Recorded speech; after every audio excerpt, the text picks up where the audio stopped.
Hit the subscribe button and make sure that you're staying abreast of everything on our channel, and be sure to turn on your notifications so that you know when we post new videos. Welcome back to the channel. I'm your host, Dr. Angela Cudger, your metaphysician and consciousness healer and consciousness business coach. So thank you so much. If you're just now returning to this channel, thank you for sticking with us during this chakra balance healing series. And if you're new to the channel, welcome to the conscious community. It is a pleasure to have you here with us. So in today's video, we're going to be talking about the crown chakra. Now, if you've been following along with the other parts of this series, you know that we've gone through the other 6 major chakras before we move on to the ones that are a little bit higher, which are the mouth of God, the soul star, and the earth star chakras. And so we're going to be talking about the crown chakra today. The crown chakra is the chakra that sits above the third eye. So right around the top of the head, the same place where an actual crown would sit is where this chakra is located. Now, this chakra governs a lot of different things, but the main thing that you want to understand that this chakra governs is it's our ability to feel like we have a sense of oneness with the universe and the world around us. And so we're going to talk a little bit about what we experience when this chakra is out of harmony, because I don't want to necessarily always use the word balance, because when it comes to balancing things, it's almost impossible for every single thing in our lives to be completely balanced. And so we just want to look at or shift our language to moving things to a place of harmony where everything can kind of work harmoniously together. And so that's kind of what we're looking to do with this chakra journey that we're on. And so when we're talking about the crown chakra helps us feel like we are worthy. It helps us feel like we have a sense of purpose on the planet. It helps us feel like we're connected to the mission of moving the planet to a space of higher consciousness itself. It helps us feel connected to a higher power, and it allows us to know that whatever higher power we're connected to has our back and has our best interest at heart. This is the chakra we're looking at when we feel like we're wanting to elevate our spiritual enlightenment, and we're looking at being directly connected to what we like to call the cosmos. So the crown chakra is all about higher consciousness. It is about our ability to harness higher consciousness. Now, when we're looking at some things that make the crown chakra inharmonious, we're looking at things like not being able to think beyond what we currently think. So, for example, it has been said that every human being spends the last half of their life, so over 40 years, I'll say, after you hit 40, every human being spends the last half of their life unlearning everything that they learned in the first 5 to 7 years of life.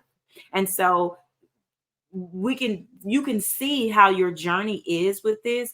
If you have the answer to a question and it's already thought of, when someone asks you a question, you can rattle off a response. It's almost a sign that you're not allowing your crown chakra, your sense of oneness and connection to everything, to stop and take in the information, assimilate the information, and then develop an answer to give back. A lot of times, this is something you might see in people who are deep within their religion, right? And there's nothing wrong with that, but we do want to make sure that we are allowing ourselves to have a higher consciousness experience, and we're also allowing ourselves as a human being to develop or have new thoughts. And so when we're talking about the crown chakra governs this new thought. When we're looking at the mouth of God chakra, which we'll cover in another video, the mouth of God chakra is also feeding us information from who we deem as our God Almighty, or who we deem as our deity. And that video goes a little bit more into detail about why it's so important to be obedient to the calling on your life, especially if you're an entrepreneur and you have a great idea to solve a problem here on the planet. So when we're talking about imbalances of the crown chakra, the number one thing besides always having a response ready to go. But another imbalance of the or disharmoniousness of the chakra has to do with our ability to feel like we have no purpose. Like we just don't know why we're here and we don't know how to figure out what to do with our lives. A sense of purposelessness, feeling disconnected to the world around us, kind of like we're just kind of going through the paces or going through the motions without having any real direction for our lives. That's also something that's related to crown chakra imbalance, and just feeling like you are overall disconnected from a higher power. One of the things that my parents taught me growing up was that it's important that you have evidence that you are connected to you have a working relationship with a higher power, meaning that you speak, your prayers or your petitions or your incantations are heard, and then you see the evidence with the universe transforming things around you that these things were heard. This is a working relationship with a higher self or a higher consciousness or a higher deity, or what you deem as your source or your God Almighty, right? And so it's important that when we're looking at the crown chakra, that we understand that if this is something that's happening to us, this is a sign of that it's out of harmony, right? Or that it can use some reharmonizing. Another sign that the crown chakra might be out of harmony has to do with our ability to grasp abstract concepts or of our ability to critically think. And so, if we're at a place where we are finding that difficult, that's also a sign that this chakra is out of balance. Some other things to look for, or that might determine if this sign is out of balance, have to do with the ability to constantly hold on or give a lot of attention to materialistic things, not being as empathic to or showing empathy to other people and things in the world. These are also things that feed from that crown chakra. And it's important that we track this evidence to make sure that that chakra stays in harmony. It's specifically important if you're someone, especially if it's been tough for you to grasp critical thinking or abstract concepts, even as a child. That's something to also think about or look at, especially if it's something you grew up doing and you weren't able to like achieve like this higher level because you feel like you can't think outside of the box, or you feel like you can't critically think yourself out of a specific situation. Now, now that we understand what the crown chakra looks like when it's in balance, let's talk a little bit about some things that we can do to help bring it kind of back into a space of harmony. And so the first thing is meditation. You know, meditation to me is like the multivitamin for the mind. We must be meditating on a regular basis, and we must find a means of meditation that works for us every single time. If you're finding it challenging to get deep enough into your meditations, then you want to start with something like simple mindfulness, or you want to start with something like a mindfulness meditation that allows you to stare at a flame or an object or something that directs your attention and allows you to just be able to get into your head, right? And allow you to just really quiet some of the other thoughts. But when we're talking about a crown chakra meditation, we're talking about your ability to visualize the violet lotus, because this chakra in Sanskrit is called Sahasrara, and it's represented by a petal, I mean a lotus that has 1,000 petals that is violet. And so you want to visualize this petal over the top of your head when you're meditating, or you want to visualize these petals or this lotus over the top of your head while you're meditating. But you also want to visualize bright white light streaming down into the head and illuminating all of the other chakras.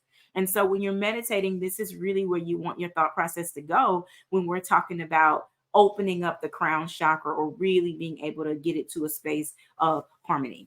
Besides meditation, we're also looking at mindfulness and we're looking at gratitude. So anytime we're able to grasp a critical concept, anytime we're able to understand something abstract, anytime we're able to feel a sense of oneness with the universe and with a higher consciousness power, then we want to make sure that we're showing gratitude. We want to make sure that we're stopping to celebrate every win.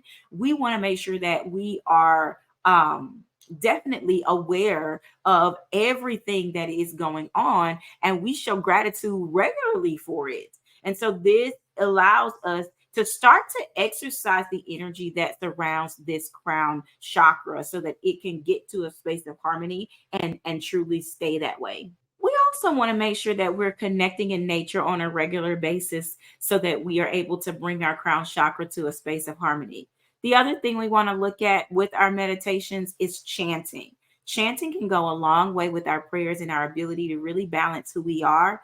For this specific chakra, you want to chant the tone Om. So either O-M or A-U-M. And as you're chanting this tone, you are visualizing that lotus over your head, and you are visualizing that bright, bright white light streaming down into your crown chakra and then through the third eye, illuminating your third eye, illuminating your throat chakra, your heart chakra, and truly finding its way down through the body so that you are able to allow yourself to truly be an illuminated being and actually feel like you're one. Lastly, we want to look at crystal therapy and aromatherapy.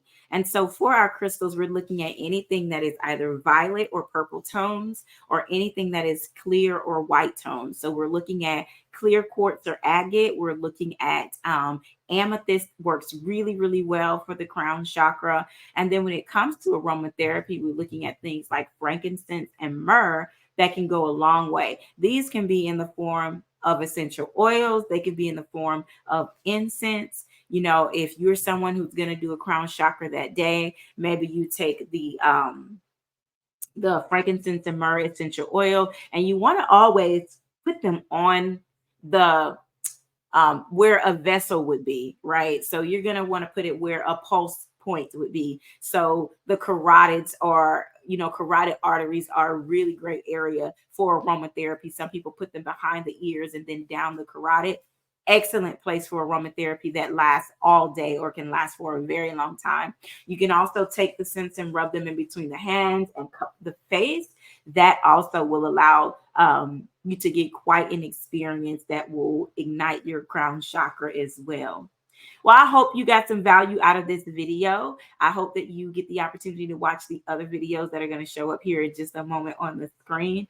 If you're new to this station, I hope this was enough for you to subscribe. So much goodness is coming. You will see me try to up-level this channel every single time I do a set of videos. I can't do it with every single video, but you will definitely see me either change the background, adjust the lighting, right? So if you see me kind of nail it, I want you to say, yes, you nailed it, right? Let me know that this is what you want to see and that you're enjoying this channel. If you want something different on this channel, you want us to cover different things, please hit me up in the comments. Let me know that as well. And I'm happy to do that, or even create a masterclass experience so that you and I can connect directly on Zoom with other people in our community and allow you to get some real great concepts that you can walk away with and start to use almost immediately.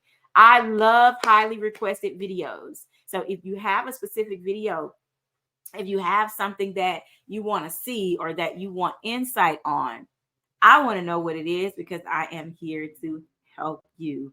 And so anything that has to do with health, wellness, fitness, metaphysics, spirituality, going on journeys, fasting. I think I'm going to do a separate video on an apple fast that I'm doing for 14 days.